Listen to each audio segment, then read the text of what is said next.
జై భారత్ మాత. నమస్కారం అండి, నా పేరు బాపిరాజు. సభల కార్యక్రమానికి నమస్కారం. ఈ స్వామివారి సన్నిధిలో జరుగుతుంది. మన దేశీయ విత్తనంకి అలాగే మన దేశీయ గోమాతకి ఎంతో ప్రాముఖ్యత ఉంది. ఇది గాడి తప్పింది సమాజంలో. దీన్ని మళ్ళీ ముందుకు తీసుకెళ్తేనే మనకి పూర్వ వైభవం వస్తుంది. ఏంటంటే ఒక దేశీయ విత్తనం, ఒక దేశీయ గోమాతలోనే అంత భగవంతుడు పెట్టాడు.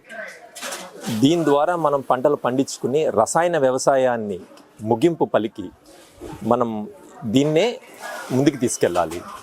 తద్వారా మానవ సమాజానికి మళ్ళీ ఒక గొప్ప మనుగడిని మనం తీసుకొచ్చిన వాళ్ళం అవుతాము. ఇంకా ఎంతో ఉందండి. ఇది మన తరం ఇక్కడికి అంతరించిపోకూడదు.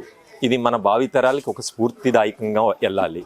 కాబట్టి ఇక్కడ సభల అనేది ఒక కార్యక్రమం ప్రతి సంవత్సరం జరగాలి అని చెప్పి ఎంతోమందికి ఈ భోజనం తిన్నాక వాళ్ళలో మార్పు రావాలి. అసలు సిద్ధాంతం ఏంటంటే భోజనం మంచి ఆహారం, గోదావరిత ప్రకృతి వ్యవసాయంతో చేసిన ఆహారం మనం తినగలిగితే మనసు బాగుంటే మన శరీరం బాగుంటుంది. శరీరం బాగుంటే ఆరోగ్యం బాగుంటుంది. ఆరోగ్యంతో మనకి చుట్టుపక్కల వాతావరణం, ప్రాంతం అంతా బాగుంటుంది. దాంతో మన దేశం, ప్రపంచం అంతా బాగుంటుంది. ఇది